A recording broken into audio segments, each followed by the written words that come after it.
فارس کے 14 کسر۔ جب عبدالمسیح نے کسر کو تل کی ساری تعبیر سنا دی تو اس نے کہا 14 سلاطین تک بہت زمانہ ہے، چنانچہ ان میں سے 10 سلطان تو صرف 4 سال کے عرصہ میں گزر گئے اور باقی 4 حضرت عثمان کی خلافت تک رہے۔ امام ابن کثیر رحمۃ اللہ علیہ فرماتے ہیں ان کا پہلا بادشاہ خمرت بن میم بن لاود بن سام بنو تھا اور آخری معزول بادشاہ ازجرت بن شہریار بن ابردیز بن ہرمز بن نوشروان ہی کے زمانہ حکومت میں ایوان کسر میں زلزلہ آیا تھا۔ ان کی حکومت کا عرصہ تھا سطح کا نسب اور اس کے دیگر اموال۔ تاریخ میں ابن اساکر نے لکھا ہے سطح بن ربی بن ربیہ بن مسعود بن مازن بن زب بن ادی بن مازن بن ازو، ایک روایت میں ربیہ کی بجائے مسعود ہے۔ اس کی والدہ کا نام روا بنت سعد بن حارث حجوری ہے، یہ جابیہ میں مقیم تھی۔ ابو حاتم بجستانی کے بقول ابو عبیدہ وغیرہ کہتے ہیں کہ اس کے حکمرانی کا زمانہ لقمان بن عادی کے بعد کا ہے۔ وہ سیل حرم کے وقت پیدا ہوا اور ذی نواس کے عہد تک 30 قرن زندہ رہا اور بحرین میں قیام پذیر تھا۔ قبیلہ عبدالقیس کے بقول وہ ان کے قبیلہ سے ہے اور ازدو کا دھوتی ہے کہ وہ ان کے قبیلے میں سے ہے۔ بقول اکثر مہد میں 2 ازد سے تعلق رکھتا ہے اور یہ بات بھی ازو کے دعویٰ پر ہی موقوف ہے۔ بقول ابن عباس سبی عام انسان جیسا نہ تھا، وہ صرف گوشت پوست تھا۔ اس کے سر آنکھوں ہاتھوں کے سوا کوئی ہڈی نہ تھی، پاؤں سے لے کر گردن تک لپیٹ دیا جاتا اور اس کی صرف زبان متحرک تھی۔ بقول باز جب غصہ میں آتا تو اس کا جسم پھول جاتا اور وہ بیٹھ جاتا تھا۔ سطح کی مکہ آمد اور قریش کو مستقبل کے والات بنانا۔ ابن عباس رضی اللہ عنہ بیان کرتے ہیں کہ صبح ایک دفعہ مکہ میں آیا تو رسائے مکہ عبد شمس اور عبد مناف وغیرہ نے اس کا استقبال کیا اور بطور امتحان اس سے بعض باتیں دریافت کیں تو اس نے بالکل صحیح جواب دیا۔ پھر اس سے کچھ مستقبل اور آئندہ ہونے والے واقعات کے متعلق دریافت کیا تو اس نے کہا یہ واقعات مجھ سے سنو اور یہ اللہ کا میری طرف الہام ہے۔ اے معشر عرب اتم اب زوال پذیر اور کمزوری کے عالم میں ہو، عرب اور عجم کا اب کوئی امتیاز نہیں، تم اور وہ یکساں ہو۔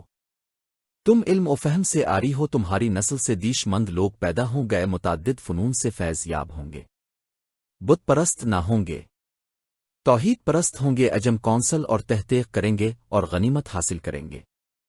پھر اس نے کہا زندہ جاوید اور تا ازل رہنے والے کی قسم، اس مکہ شہر سے ہدایت یافتہ نبی کا ظہور ہوگا، رشد و ہدایت کا علم بردار ہوگا، یغوث اور نصر بتوں سے کنارہ کش ہوگا، اسنام پرستی سے بیزار ہوگا، ایک رب کا پرستار ہوگا، اللہ تعالیٰ اس کو بہتر مقام اور اعلیٰ حال میں فوت کرے گا، زمین سے مفقود ہوگا، آسمان پر موجود ہوگا، پھر اس کا صدیق ہوگا، صحیح فیصلہ کرے گا اور حقوق و فرائض کی ادائیگی بھرپور طریقہ سے کر دے گا، بے عقل بعد ازاں ایک تجربہ کار رئیس اور حنیف خلیفہ ہوگا، امور سلطانی میں اضافہ کرے گا، شریعت کو نافذ کرے گا۔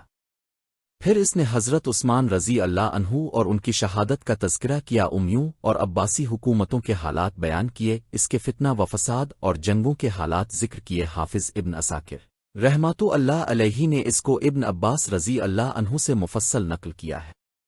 ربیہ بن نصر شاہ یمن کے قصہ میں ہم بیان کر چکے ہیں کہ صبح نے اس کو خواب اور اس کی تعبیر سے اس کے بتلانے سے پہلے ہی اسے آگاہ کر دیا تھا۔ پھر اس نے یمن کے علاقہ میں آئندہ تغیرات اور فسادات سے باخبر کیا، یہاں تک کہ اس نے سیف بن زیزن تک کے واقعات بیان کیے۔ پھر ربیہ نے پوچھا کہ اس کی حکومت دائمی ہوگی یا عارضی؟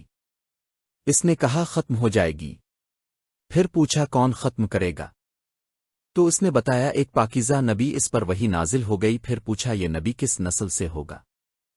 تو اس نے کہا غالب بن فہر کی نسل سے، اور آخر دنیا تک اس کی حکومت قائم رہے گی۔ تو اس نے بڑی حیرت سے پوچھا کیا دنیا کا بھی آخر اور اختتام ہے؟ اس نے جی ہاں، ایک دن پہلے اور پچھلے سب جمع ہوں گئے، نیک لوگ سعادت سے ہمکنار ہوں سے اور بدکار بدبختی ہے۔ پھر اس نے پوچھا کیا تمہارا فرمان صحیح اور سچ ہے؟ تو اس نے کہا ہاں۔ پھر اس نے کہا شام کی شفق اور سرخی رات کی تاریکی، چاند کی چاندنی کی قسم، کہا جن باتوں سے میں نے تم کو آگاہ کیا بالکل اور حق سچی ہے۔ شک کاہن نے بھی اس کی بالفاظ دیگر پوری تائید کی اور صبح کے اشعار میں سے چند درجہ ذیل ہے۔ عیا اور پنہا ہر حال میں اللہ کے تقوی کو لازم پکڑو، امانت کی صداقت کو غدر و بے اعتنائی سے مت ملوث کرو، اپنے ہمسایہ کے لیے تم مضبوط قلعہ اور سپر بن جاؤ جب اس کو زمانے کے مصائب سے سامنا ہو۔ یہ حافظ ابن اساکر رحمۃ اللہ علیہ کا بیان ہے۔